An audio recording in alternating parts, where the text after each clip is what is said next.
You're in the middle of an argument. Blood pressure rising, heart pounding. They're throwing accusations, twisting your words, pushing every single button they can find. And you're about to snap back with everything you've got. Stop right there. Because what you're about to do is exactly what they want. They want the explosion. They want the chaos.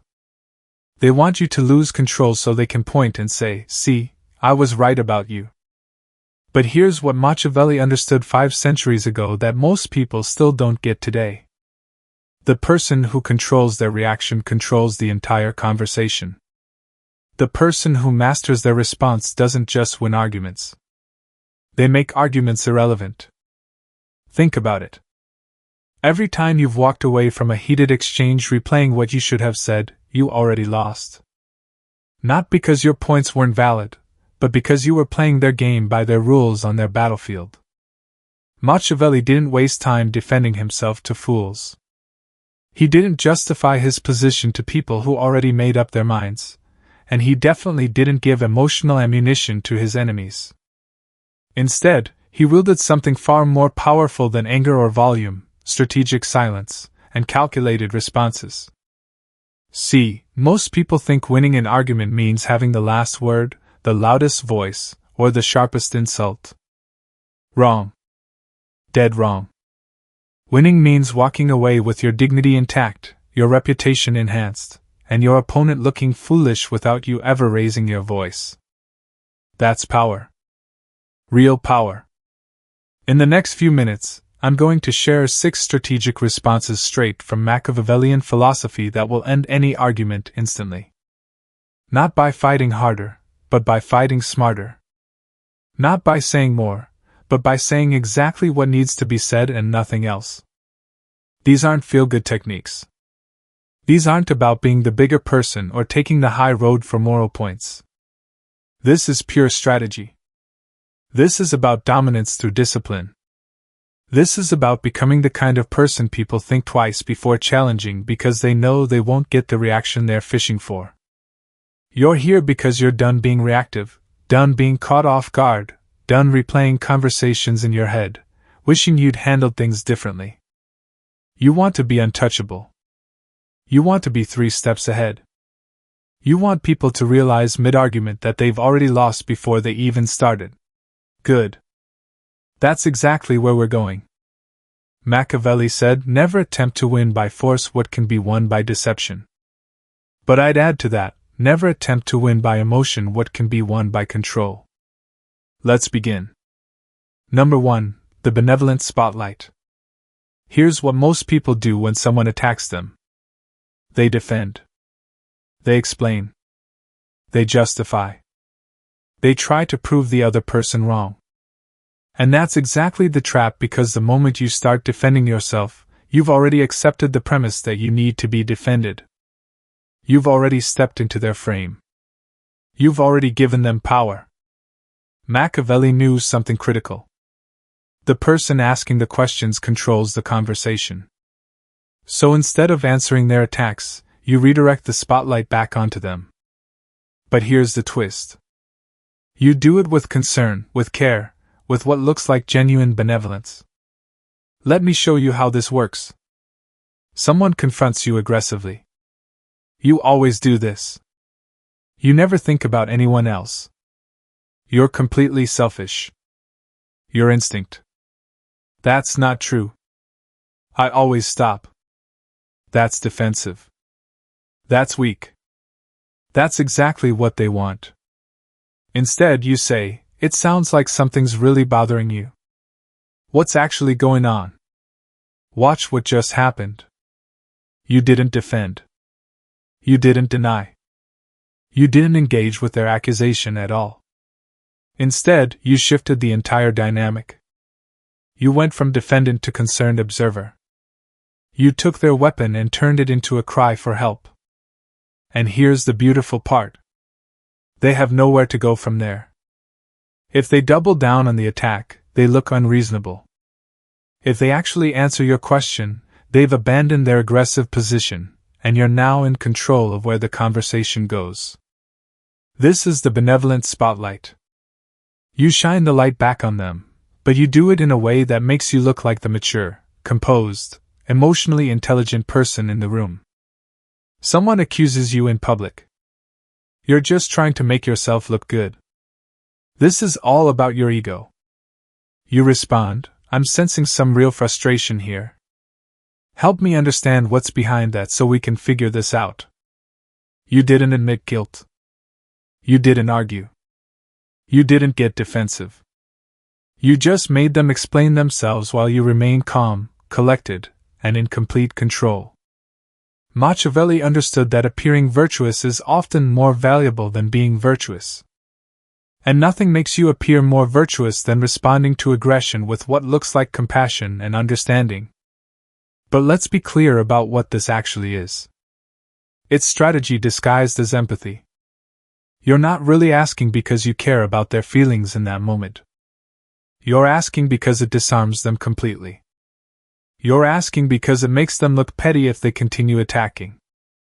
You're asking because it puts you in the position of power without anyone being able to accuse you of being aggressive.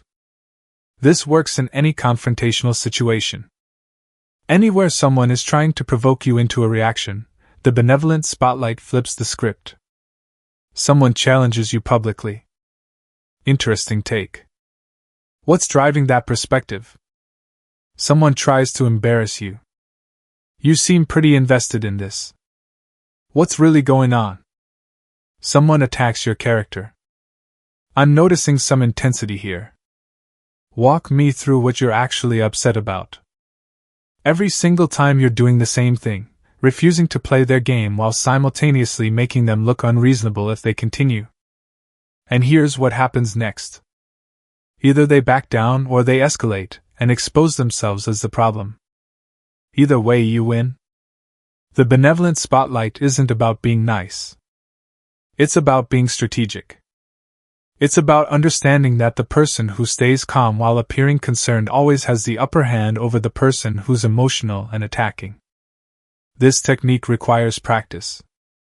Your ego will fight you. Your pride will want you to defend yourself. Your anger will want you to strike back. But that's exactly why mastering this makes you untouchable. Because most people can't separate their ego from their strategy. They react from emotion. They defend from insecurity. They attack from hurt. But you're operating from a completely different level. You're watching the game from above, seeing the patterns, understanding the psychology, and responding not from instinct, but from intelligence. Machiavelli said it best. Everyone sees what you appear to be. Few experience what you really are. So appear to be the reasonable one. Appear to be the one who cares. Appear to be the bigger person because in reality, you're just the smarter one. Now I want you to drop this affirmation in the comments. I control the frame. Number 2, the dead end. There's a certain type of person who doesn't argue to reach understanding. They argue to argue. They thrive on conflict. They need the drama. And they will never ever stop as long as you keep giving them material to work with. These people are energy vampires. And Machiavelli had a simple solution for them. Give them nothing. This is the dead end. And it's brutally effective. Here's how it works. You respond with something so brief, so neutral, so completely devoid of emotional content that there's nowhere for the argument to go.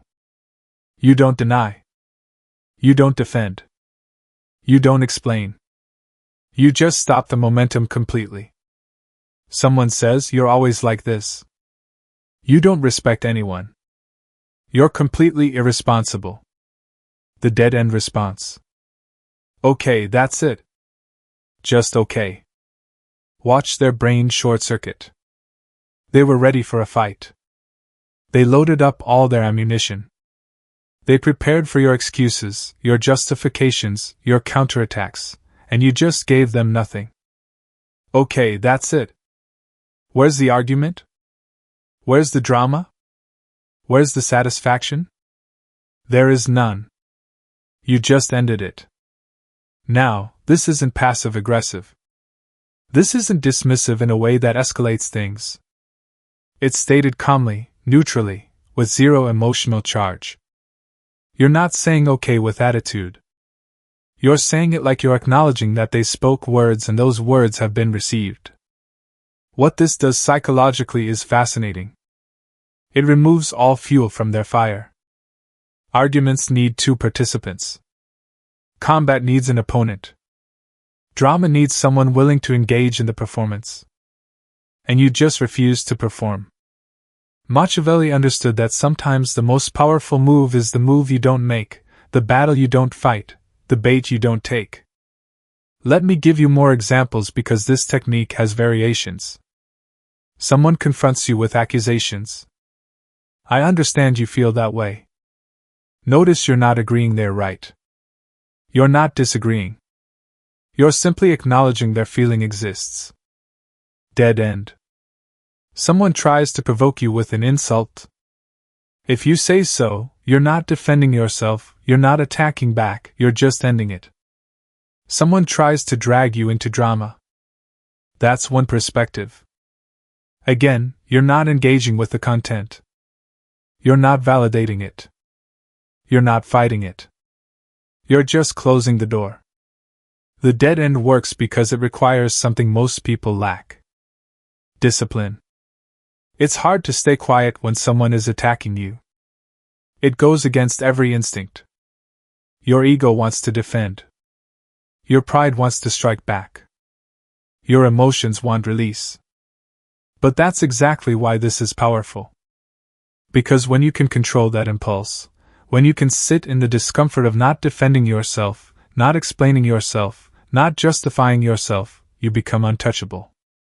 People can't manipulate someone who won't engage with the manipulation. They can't pull you into drama. If you refuse to step onto the stage, they can't win an argument you won't have. You maintain your energy while they're worked up, emotional, frustrated that they couldn't get a reaction. You're completely calm. You just saved yourself hours of pointless back and forth. You protected your peace. You kept your power. The dead end isn't about being rude. It's not about stonewalling healthy communication. It's specifically for those situations where someone isn't trying to communicate. They're trying to fight. They're trying to provoke. They're trying to pull you down into the mud with them, and you simply won't go. This technique shines in public confrontations. Someone tries to challenge you in front of others, expecting you to engage, to defend, to create a spectacle, and you just give them nothing. The spectacle dies, the energy dissipates, and you walk away looking like the composed one while they look desperate for attention. Machiavelli knew that your absence from a battle can be more devastating than your presence. Sometimes the way you win is by refusing to play. So the next time someone tries to drag you into unnecessary conflict, remember you don't owe them a performance. You don't owe them your energy. You don't owe them an argument. Give them the dead end. And watch how quickly they lose interest when they realize you're not playing their game.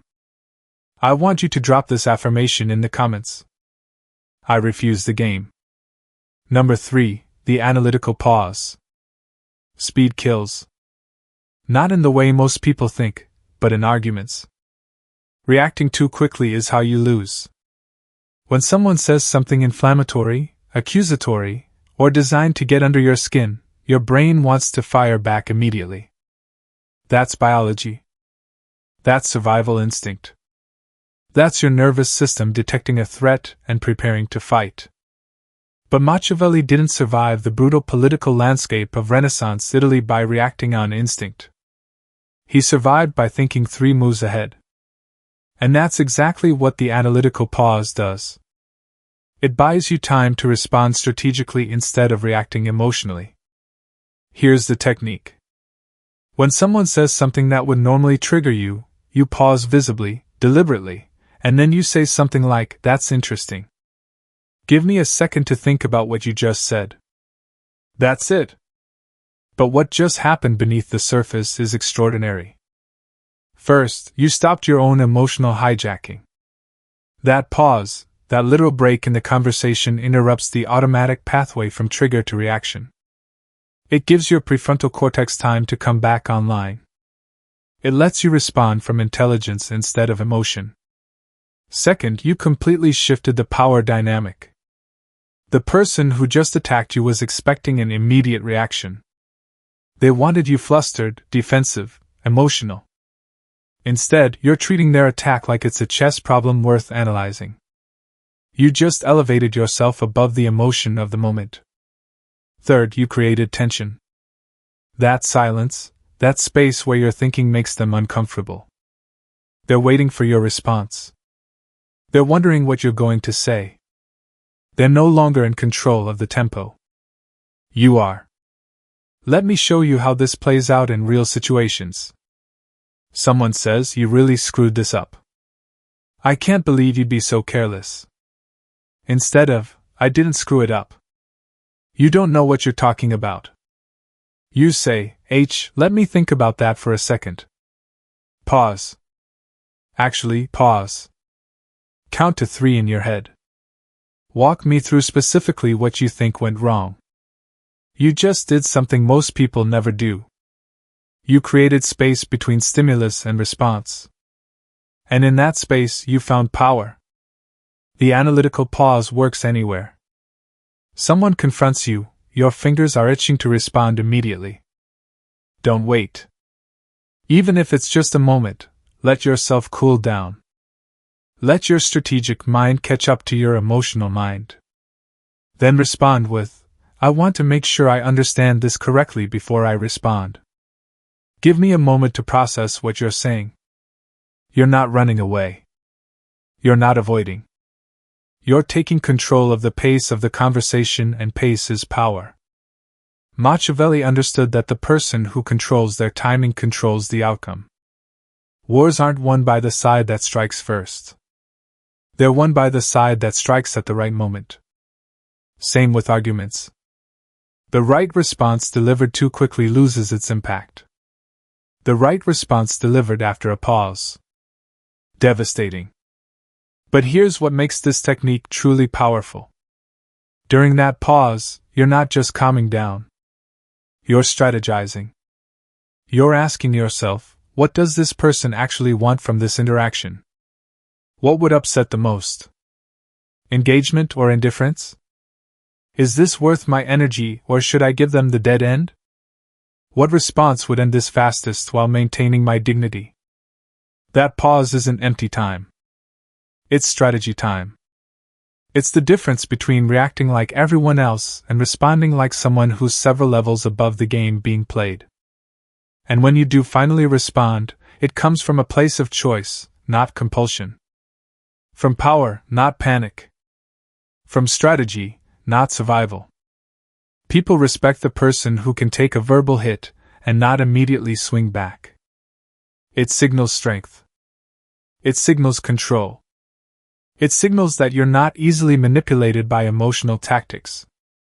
In heated moments when tensions are high and everyone expects immediate combat, the person who can pause becomes instantly magnetic. They become the calm center while chaos swirls around them. The analytical pause turns every argument into a moment where you get to choose your response instead of your response choosing you. And that's the difference between being reactive and being strategic, between being controlled and being in control. Number 4, the agreement trap. This one is diabolical, and it's pure Machiavelli. When someone attacks you, the last thing they expect is agreement. They're braced for defense, denial, counterattack. They've got their whole argument mapped out based on the assumption that you'll fight back. So, here's what you do. You agree with them, but not in the way they think. You agree with the grain of truth in what they're saying while simultaneously making their entire argument irrelevant. This is the agreement trap, and it's one of the most sophisticated techniques in verbal combat. Let me show you how this works. Someone says, "You're so stubborn. You never admit when you're wrong." The agreement trap. You're absolutely right. I can be stubborn, especially about things I believe in. So, help me understand what specifically I'm wrong about here because I genuinely want to get this right. Wait, what just happened? You agreed that you're stubborn. You even reframed it slightly as conviction, but then you immediately put the burden back on them to prove their actual point. You disarmed their emotional attack by accepting the label, but you didn't accept the premise that you're wrong about whatever you're discussing. They expected a fight. You gave them agreement, and now they have to actually back up their accusation with substance instead of just throwing insults. This is psychological judo. You use their momentum against them. Someone says you always want things your way. You don't listen to anyone. The agreement trap. Fair point. I definitely have strong opinions about how things should be done. That's something I own. Now, which specific point did I not listen to? Because if I miss something important, I want to hear it again. You agreed with the surface-level accusation, reframed it as a characteristic rather than a flaw, then forced them to get specific. Most of the time they can't because their attack wasn't based on specific instances. It was based on emotion. And when they can't get specific, they look foolish and you look reasonable. Machiavelli wrote, "The lion cannot protect himself from traps, and the fox cannot defend himself from wolves. One must therefore be a fox to recognize traps, and a lion to frighten wolves." The agreement trap is pure fox. You're recognizing the trap of ego defense and instead you're slipping right past it. Here's why this is so effective. People argue from emotion, not logic. When you agree with the emotional component, but require logical specificity, you pull the conversation out of the emotional realm where they're comfortable and into the logical realm where you have control. Someone says, "You never listen to anyone." The agreement trap. You're right that I could be better at listening. I want to work on that. Tell me specifically what I missed because that's not my intention. You validated their feeling. You agreed there's room for improvement, but you didn't accept never as accurate.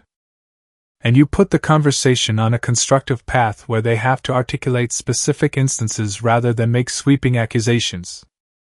This technique requires ego management.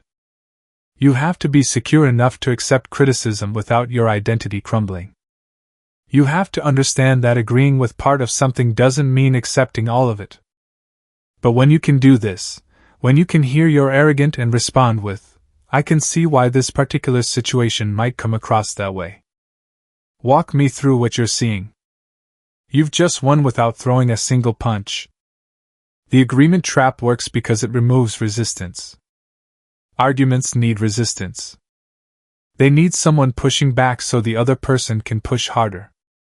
When you stop resisting and instead redirect, the entire structure of the argument collapses. They came ready for war. You offered understanding and asked for specifics. And in that moment, you controlled everything. The beauty of this technique is its elegance. You're not fighting. You're not defending. You're not even really agreeing in the way they think.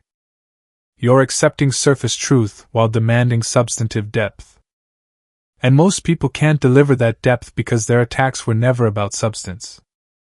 They were about emotion.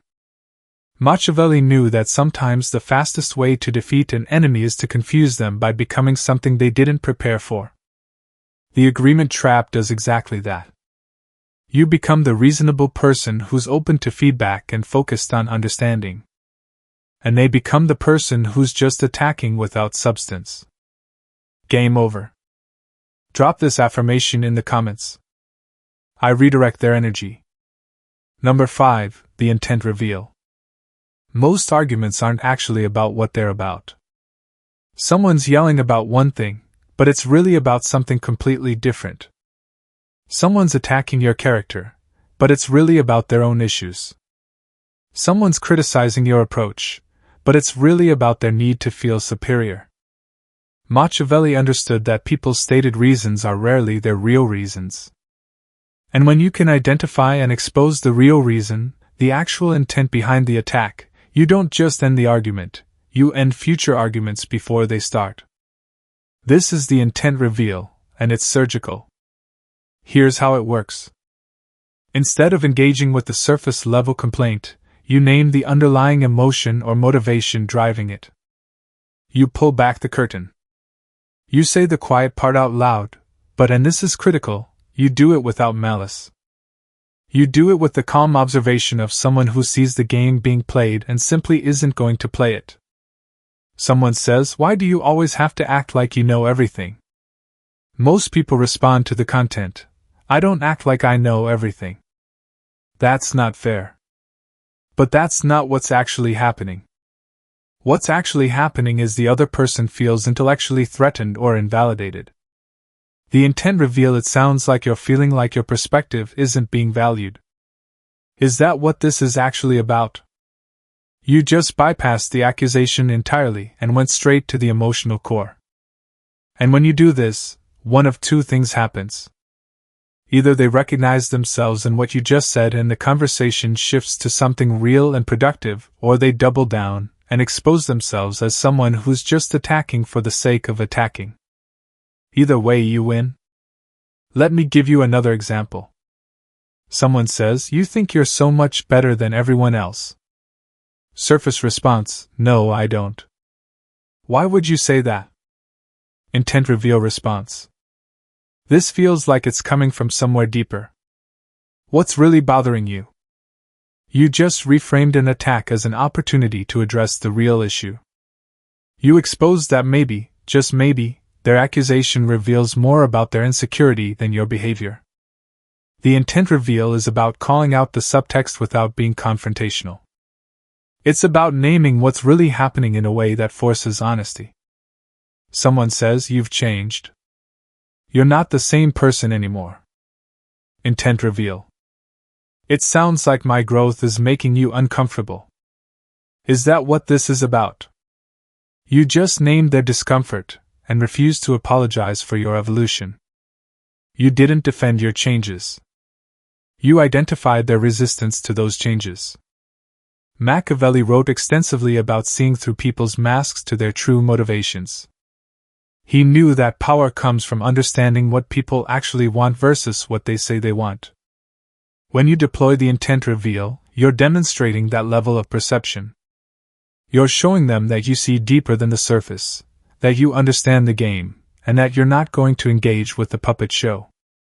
You're going to talk to the puppeteer.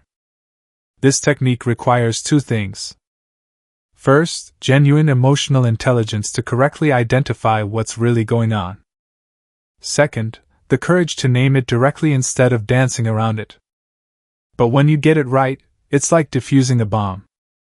The tension disappears. The argument evaporates because you've addressed the actual issue instead of the decoy issue. Someone can't keep fighting about surface disagreements when you've just named that they're actually feeling threatened. Someone can't keep attacking your character when you've identified their need to diminish you to feel better about themselves. Someone can't keep throwing accusations when you've calmly pointed out they're actually just projecting their own insecurities. The intent reveal ends arguments by ending the pretense. And Machiavelli knew that pretense is where manipulation lives. When you strip away the pretense, when you name what's really happening, you remove the foundation that the entire argument was built on. Most people will never see past the surface. They'll take every accusation at face value and defend against it. But you're looking at the architecture beneath. You're seeing the real motivation and you're addressing that instead. That's not just winning an argument. That's operating on a completely different level. Remove the pretense, and you remove their power. Drop this affirmation in the comments. I see beyond words. Number 6, the disappointment. The disappointment isn't anger. It's not a counterattack. It's not even defensiveness. It's something far more powerful. It's the strategic withdrawal of your regard. Machiavelli understood that people fear the loss of respect more than they fear direct conflict. And when you can communicate calmly, clearly that someone's behavior has genuinely disappointed you, not angered you, but disappointed you, it hits different. Here's why. Anger implies they still have power over your emotions. Disappointment implies you expected better, and they failed to meet even that basic standard. Anger says you got to me. Disappointment says you're beneath what I thought you were. Let me show you what this looks like. Someone keeps attacking, keeps pushing, keeps trying to provoke you despite your measured responses. You've tried other techniques. They're not stopping. So you say, I'm genuinely disappointed that this is how you've chosen to handle this. I expected more from you. Then you disengage completely. Notice what you didn't do. You didn't match their energy. You didn't insult them. You didn't threaten. You simply stated that their behavior fell below your standards. And those standards exist whether they meet them or not. This is devastating because it reframes the entire dynamic. They thought they were attacking someone on their level. You just calmly communicated that they're not. Someone undermines you publicly. I'm disappointed you felt the need to do that. I thought we operated with more integrity than this. Someone violates your trust. I'm really disappointed. I genuinely believed you were someone I could respect. Someone crosses a boundary repeatedly. This is disappointing. I've been clear about what I expect and you've chosen to ignore it. That tells me everything I need to know. Each of these statements does something crucial. It places the moral weight entirely on them while you maintain complete composure. You're not asking them to change. You're not trying to convince them. You're simply observing aloud that they've revealed something about themselves and it's below your standards. Machiavelli wrote about maintaining dignity above all else. The disappointment is the ultimate expression of that. You're not stooping to their level. You're not engaging in the mud. You're simply noting that they're in the mud while you remain above it. But here's the critical part. You have to mean it. This can't be manipulation. This can't be a tactic you deploy while secretly being just as emotional and reactive as they are. The disappointment only works when it comes from a genuine place of having higher standards for yourself and others. And after you deliver it, you have to follow through.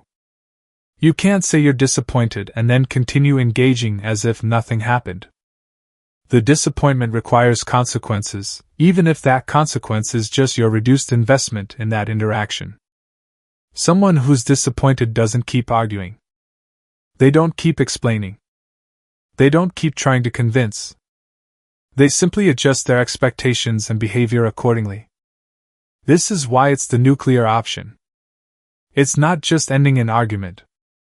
It's often fundamentally changing how you view someone. It's communicating that trust has been damaged, respect has been lost, or boundaries have been violated to a degree that changes your entire perception. Use it when someone has shown you through repeated behavior that they don't respect you, your boundaries, or your dignity. Use it when other techniques have failed and you need to communicate that there will be real consequences for their actions. But when you use it with the calm certainty of someone who knows their worth and isn't interested in convincing anyone else of it. The disappointment works because it communicates that you have standards and those standards aren't negotiable. You're not angry that they failed to meet them. You're simply noting that they did and adjusting accordingly. Machiavelli knew that sometimes the most powerful statement you can make is not about what someone did to you, but about what their actions revealed about themselves. The disappointment is you holding up a mirror and letting them see who they've chosen to be and then walking away. Now I want you to drop this affirmation in the comments. My standards stand firm. So, there you have it. 6 strategic responses that end any argument instantly. Not through volume, not through aggression, not through being right, but through being strategic, composed, and 3 steps ahead: the benevolent spotlight, the dead end, the analytical pause, the agreement trap, the intent reveal, the disappointment. Each one is a tool. Each one has its place. Each one requires something most people don't have. The discipline to control your reaction when every instinct is screaming at you to fight back. But here's what I need you to understand. These techniques don't just end arguments. They fundamentally change how people interact with you. When you consistently respond with this level of strategic control, people stop testing you. They stop trying to provoke you. They stop seeing you as someone they can manipulate or pull into their drama. You become untouchable, not because you're cold or distant, but because you've mastered something most people never will, yourself. Machiavelli spent his life studying power dynamics. And his greatest lesson wasn't about controlling others. It was about controlling yourself. Because the person who can't control their own reactions will always be controlled by those who can push their buttons. Every technique I've shared today is about taking back that control, about refusing to be reactive, about choosing your responses instead of having them chosen for you. So the next time someone tries to pull you into unnecessary conflict, don't react the way you normally would. Choose one of these techniques. Deploy it deliberately and watch what happens. Watch how quickly the argument deflates when you refuse to feed it. Watch how much energy you preserve when you don't engage in pointless battles. Watch how your reputation grows when people see you handle conflict with this level of composure. You're not here to win arguments. You're here to win at life. And winning at life means being selective about which battles deserve your energy, and which ones deserve nothing but strategic indifference. Be smart, be strategic, be untouchable. I'll see you in the next one.